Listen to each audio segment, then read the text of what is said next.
फिलिस्तीनी संगठन हमास के बीच 7 अक्टूबर से जंग जारी है। गौरतलब है कि 7 अक्टूबर को हमास ने गाजा पट्टी से इजराइल की तरफ कुछ मिनटों में 5000 रॉकेट दागे थे।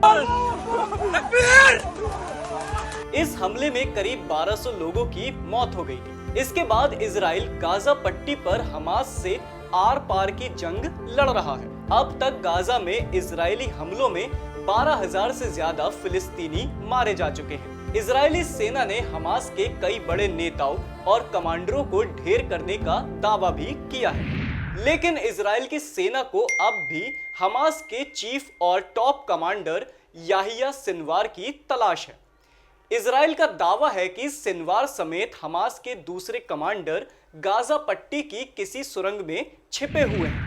मीडिया रिपोर्ट्स के मुताबिक इजरायली एजेंसियों का कहना है कि 7 अक्टूबर को हमास के रॉकेट हमलों में सिनवार का अहम रोल था। उनका ये भी कहना है कि याहिया सिनवार ने पहले इजराइल को ये भरोसा दिलाने की कोशिश की थी कि हमास जंग नहीं चाहता है और वह सीज फायर के पक्ष में है। रिपोर्ट में ये भी दावा किया गया है कि 5 साल पहले गाजा में हमास के नेता याहिया सिनवार ने एक दस्तावेज पर एक नोट लिखा था कि उन्हें इस बात की जानकारी थी कि मिस्र के मध्यस्थ इजरायली प्रधानमंत्री बेंजामिन नेतन्याहू को ये दस्तावेज सौंप देंगे। वहीं पूर्व राष्ट्रीय सुरक्षा सलाहकार मीर बेन शब्बात के मुताबिक सिनवार ने हिब्रू में ये नोट लिखा। सिनवार ने ये भी कहा कि सीज फायर के लिए कैलकुलेटेड रिस्क लेना होगा। एजेंसियों का मानना है कि याहिया सिनवार ने ये बातें भ्रम पैदा करने के लिए कही थी। वह एक तरफ इजराइल को बताता था कि हमास शांति चाहता है और उसका फोकस गाजा पट्टी को विकसित करना है,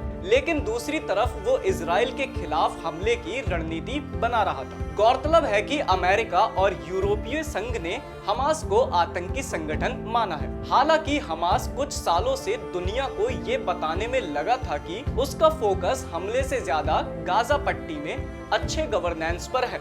इन्हीं सब चीजों को देखते हुए इजराइल ये मानने लगा था कि हमास में आत्मसंतुष्टि की भावना आ गई है। इसलिए पिछले कुछ सालों में इजरायली सेना ने गाजा बॉर्डर पर बाढ़ की निगरानी ना के बराबर कर दी थी। इजराइल ने सिर्फ इलेक्ट्रॉनिक सेंसर पर भरोसा किया और सैनिकों को क्षेत्र से बाहर वेस्ट बैंक में बस्तियों की रक्षा के लिए शिफ्ट कर दिया।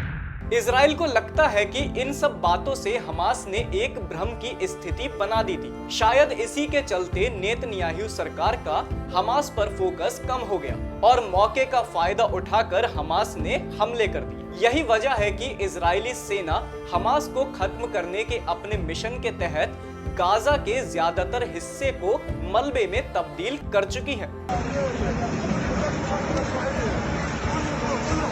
हमास द्वारा संचालित स्वास्थ्य मंत्रालय के अनुसार सिनवार हमले के मास्टरमाइंड के रूप में उभर रहा है। वह इजरायली सेना का टॉप टारगेट है। दावा तो ये भी किया जा रहा है कि वह गाजा के किसी सुरंग में छिपा हुआ है। अभी के लिए बस इतना ही। देश दुनिया से जुड़ी खबरों को देखने के लिए जुड़े रहें खबर फास्ट के साथ।